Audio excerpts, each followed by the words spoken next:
Coming up on Fulton Today, the 2018 Fulton County budget. We'll tell you how your tax dollars will be spent and the services most affected. Also, business and community leaders speak out about their experiences doing business with the county. And job seekers are no longer seeking employment thanks to an on-the-spot hiring event. That and more starts right now on Fulton Today.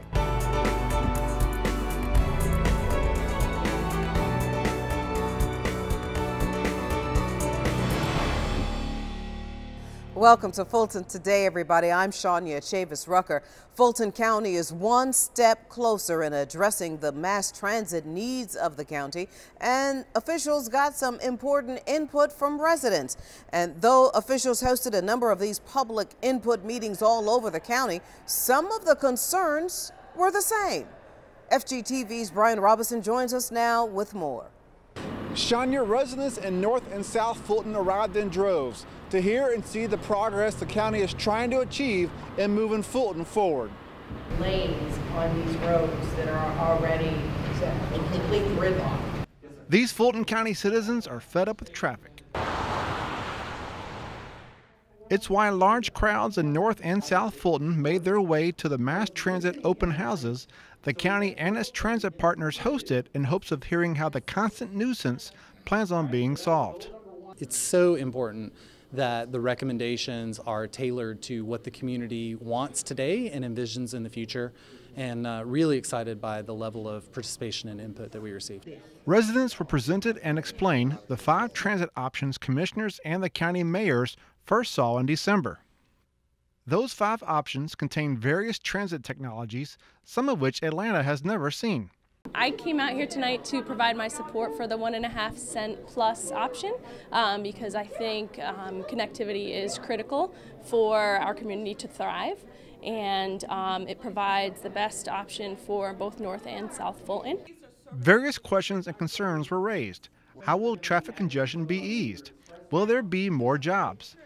Officials feel the options presented is an equitable transit plan, but some residents felt differently. They have very North Fulton focus on it, and it's very encouraging to see that with the city being so newly formed here, that people are very aware and well read on the issues and understand the stakes and the stakeholders for that matter, and to be able to push back.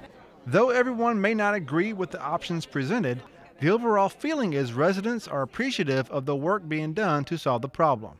I'm happy that there have been so many meetings and they're gathering input, and that they've come up with a reasonable option. They did a great study. They spent lots of time, lots of effort, lots of work, and they had some great results. I'm just really excited that Fulton County is finally focusing on transit. I think it's really important for the growth of the area and economic development. Since Fulton County is the largest county in the state, officials feel it's time to start leading the charge to change transit. By virtue of us doing a study, fleshing it out, getting the citizen input, narrowing the options down, really identifying the funding sources, we're truly ahead of the curve. The information gathered from the transit meetings now head back to the mayors and commissioners. Once their direction is offered, legislation will be crafted to be presented to state lawmakers. Reporting for FGTV, I'm Brian Robinson. Thank you, Brian. Now, transit is one of the major legislative priorities that Fulton commissioners hope that state lawmakers will address this session. As those lawmakers work on bills that impact all Georgians, Fulton leaders and commissioners met with the county's House delegation inside the Coverdale Legislative Office building to discuss the county's projects and progress. After the formal introductions of the delegation members, Fulton presented its official list of legislative priorities. That was followed by comments and observations. And this is a much better way to communicate than sending emails back and forth and reading legislation and sending letters. So they were able to hear from us what our priorities are, and we got a list of them, but we focused on 3 particular areas today. So they got a chance to review and hear what we were concerned about.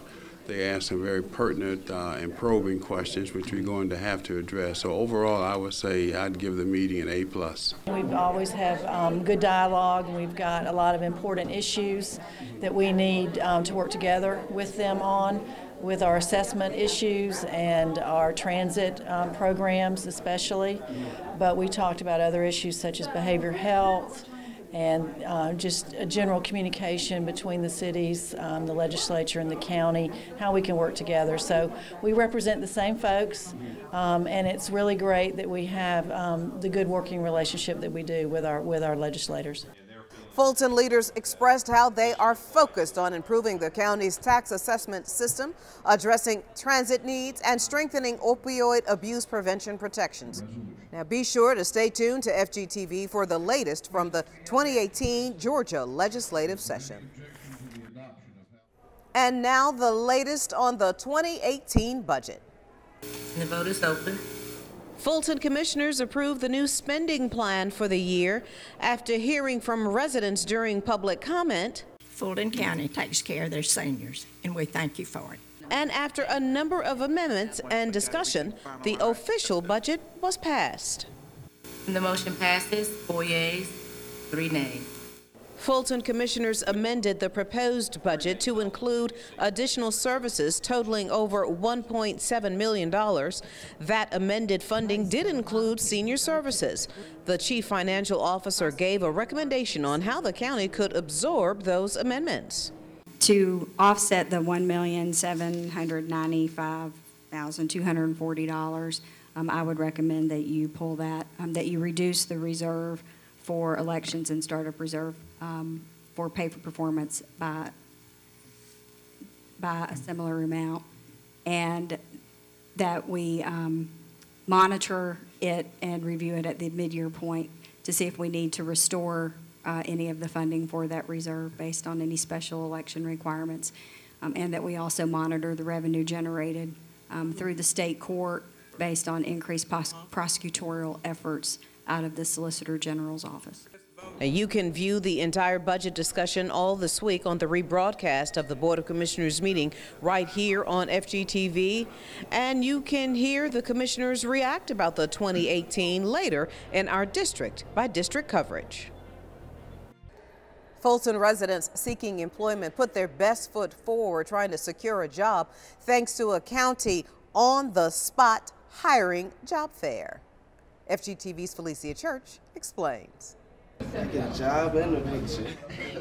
It was a picture of success for this young man, who was one of at least 10 job seekers seeking employment during an on-the-spot hiring event at the South Fulton Career Center in College Park. WorkSource Georgia, the funding source for WorkSource Fulton, along with the Center for Working Families and Swissport Cargo Services, conducted the hiring event to help fill various warehouse agent positions at Hartsfield-Jackson Airport. Swissport is the airport, and they have been one of our better employers because about at least twice a month they come out and they need to hire people. And so they usually hire from 10 to 20 to 30 customers every year. The benefit of having an on-the-spot hiring fair is obviously someone knows, has a very good chance of being hired that day.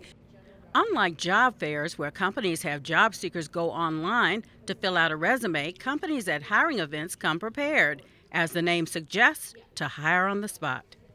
That blew my mind, actually. I've never seen anything like that or been to anything like this, to where everything's so smooth. It usually takes forever to try to get somebody to call you back or try to get in touch with anyone. So I really appreciate that. The application process is an easy one, assuming the applicant is properly dressed.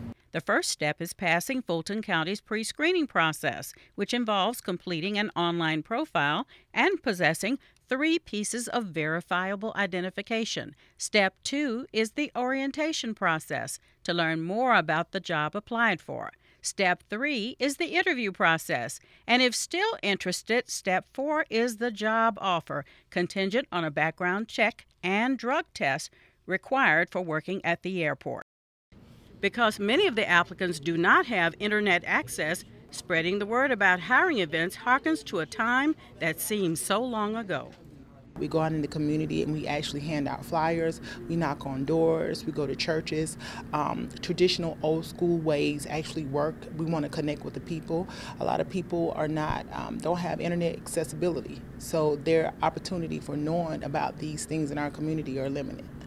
Hiring events received high praise from employers in 2017, and thanks to the advantages of Fulton County's pre-interview training process, they are glad more are scheduled in 2018. We've done a couple job fairs with you guys now. I honestly think all of our participants that we've hired through you guys are the ones who have stayed the longest. We find them to be really reliable and overall great employees. Reporting for FGTV, I'm Felicia Church. Thank you, Felicia, and good for them. Well, Fulton intends on improving its business practices thanks to some input from people already doing business with them. To help conduct the 2018 disparity study, the county and the law and public policy consulting firm Griffin & Strong invited business owners to speak about their experiences doing business or attempting to do business with Fulton County. I think it's really important that governments look at their own contracting processes to ensure that they are free of bias and that they are non-discriminatory. And so I think it's really important that governments take this step of conducting a disparity study. And I think it's great that Fulton County is doing this right now because it'll allow them to better calibrate their efforts to ensure fairness and non-discrimination in their procurement process. The vendor feedback session was held at the Aviation Community Cultural Center. Griffin & Strong presided over the session, and the positive and negative comments offered during the public hearing will help determine whether equal access has been provided to all businesses looking to do business in the county. I was excited that Fulton County gave us the opportunity to even give our opinions and our thoughts on how we could make the program better, to do more business with female and minority-owned business. I think it's a great thing that Fulton County is actually looking for more opportunities to get a better outreach to the community. I think it's a great opportunity to educate how this process and the biddings are being done and understand the challenges and opportunities that business owners like me or women-owned or minority-owned can have. The 2018 disparity study will also identify the county's minority and female business enterprises participation. And up next on Fulton Today, county commissioners address the 2018 budget. Stay with us, everybody.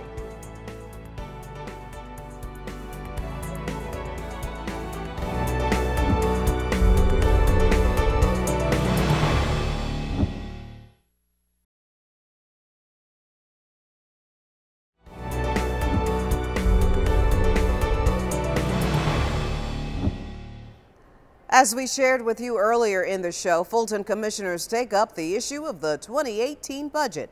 Well, here they are in their own words in this week's District by District coverage. In the final analysis, I think that the budget that was approved did provide some services, needed services to our seniors, because I was struck by when they took the time to come down to address us, explaining their need for services that were not addressed in this budget. I said, well, that cannot be in a county like Fulton County that has a history of providing services to our seniors. So I was very satisfied with the budget, but I was clear, though, when we made those changes on the floor, we had to leave here today with a balanced budget. And the good news is it is balanced, and it's balanced in a way that does not, in my judgment, interfere with the integrity of the budget process. I think the rest of the budget is probably in pretty good shape. You know, there are always so many needs that it's tough to say no to departments. But I thought overall it was the rest of the funding was probably pretty fair. I thought that the amendments that we ended up approving on a 4-3 vote were not. Did not have the opportunity to be vetted. I'm excited about this budget. We reiterated our commitment to our seniors. We added an additional $1.5 million for senior services. We also added additional money to allocate for food deserts so that we can make sure that seniors and low-income people that live in food deserts have access to fresh produce. And so I'm excited about the budget. I think that the county will be better for it. Budget this year is the same as it is every year. It's not about money as much as it is about accountability.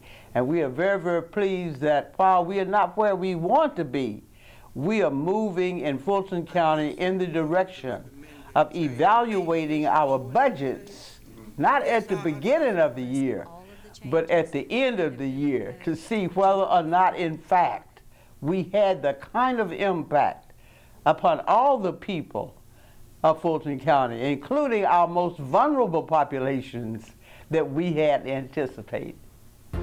Now you can catch more of your commissioners at work all this week with the rebroadcast of the Board of Commissioners meeting right here on FGTV. Thank you very much, Commissioners. And still to come on Fulton Today, another flu update from Fulton's Board of Health. Stay with us.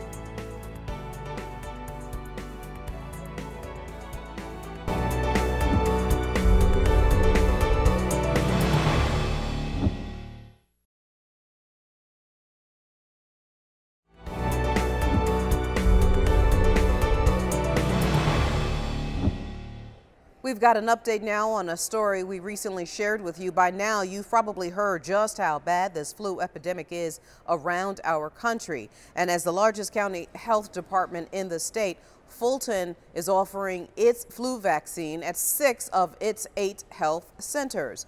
FGTV's Priscilla Ortega joins us from our news center with more on this bug that has proven deadly. Priscilla? This year's flu season ranks among the most severe in recent years. Influenza activity has increased and is now widespread in at least 49 states.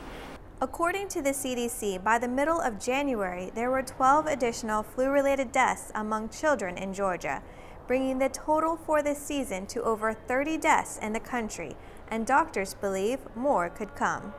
Fulton is urging residents to get vaccinated and to ignore all the myths related to getting the shot. A lot of people think that getting the flu shot will give them the flu. That has been disproven many times over many years. The reason that myth exists is because in the past, the flu vaccine was much stronger. It was not an inactivated virus, and so people had a lot of side effects. So we're talking more than 10 years ago. And so because of that, people now think, oh, if I get the flu shot, I'll get the flu. So that's one myth that's out there. The Fulton Board of Health stocked the flu vaccine at 6 of its health centers, and doctors say it is still not too late to get the shot. Another myth is that it doesn't really make a difference. It's not going to protect you. And the thing is, until the season is over, you really don't know how effective it is because the virus is constantly mutating. And even if it isn't as effective, it still really helps to go ahead and get the shot. The flu vaccine is $25 and walk-ins are welcome, but not all of the Board of Health centers have the same hours, so it's best to call ahead or view the hours online. Reporting for FGTV, I'm Priscilla Ortega. Thanks for that update. Meanwhile, UGA's Extension 4-H program is trying to get kids healthy. Kids at the Northeast Spruce Oaks Library are learning the importance of practicing health habits through a series of fun and interactive classes. Each week, the 8 to 11-year-olds are taught a different topic, subjects like yoga for kids and eat the rainbow. Well, this week, it was all about zoonosis.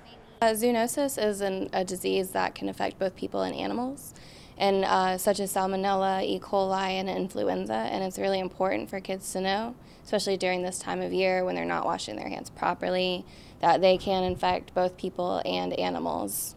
I learned that we don't know how many things that can affect animals and humans of sickness and even like going to the hospital, and you should wash your hands more often and be more careful.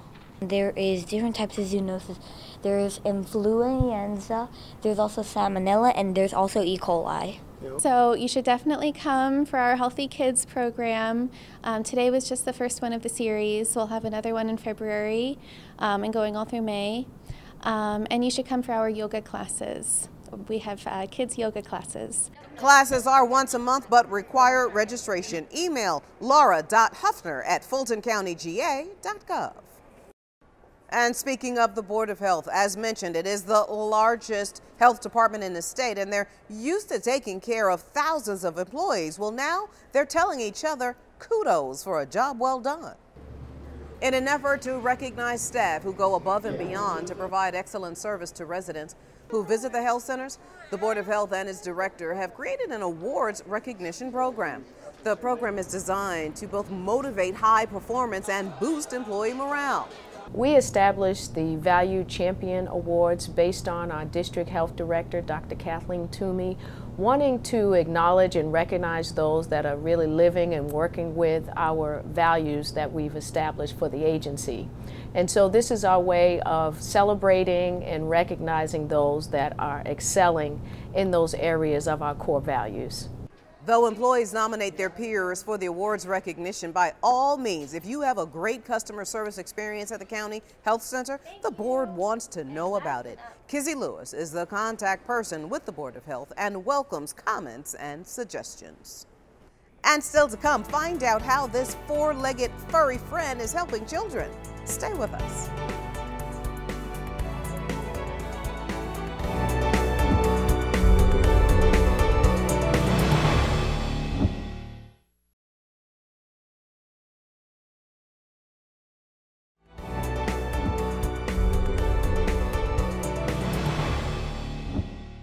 Fulton's Arts and Culture team is reaching out to aspiring artists as a part of an annual competition. The Georgia Artist A Juried exhibit is once again calling for artists throughout the state of Georgia to submit their unique pieces. Artists ranging from amateur to professional will compete to have their work displayed at the Abernathy Art Center. This is the 10th year of the Georgia Artist exhibit. From paintings to pottery, it's an exhibit that puts a spotlight on artists who live and work right here in Georgia. It has cash prizes for Best in Show for $1,000 and other prizes up to $700. The pieces are judged by a panel of experts, of professionals and academics who are renowned in the arts community. Each artist is allowed to submit up to 3 pieces of work, of original work, and those works are then judged by a panel of experts. Artists 18 and over have until March 19th to submit their work. To find out more about it, just go to fultonarts.org. And finally, there's nothing like a four-legged friend to get some children to open up. Twice a month, the therapy dog visits young children at the South Fulton Library to take part in the Read to Me program. He doesn't judge, and he just sits and listens. So it's that little bit makes a huge difference when you think about when they have to read out loud in school and everybody's looking at them, or you know, they're laughing because they may mispronounce a word. You know, that is gone, and it's when they come speak with the dog or read with the dogs. During Read to Me, children 3 to 12 improve their language, literacy, and social skills by reading aloud to the dog. Parents bring their children to read to the dog because of the mental health benefits emotional support animals offer. My son suffers from apraxia and a sensory processing disorder, and so we try to give him as many opportunities to read and interact with other kids, and especially to practice his words. And he loves animals, so it seemed like a great opportunity to put those things together. To find the date and time of the next visit, you can log on to the library's website at afpls.org. And before we go, our reminder that we'd like to connect with you online. Follow FGTV on Facebook, Twitter, and Instagram for up-to-date Fulton County news. And you can watch a replay of this show and any other FGTV program anytime on our YouTube channel. Well, that does it for this edition of Fulton Today. I'm Shania Chavis-Rucker. Thank you so much for watching. Join us each week for news around and about Fulton County.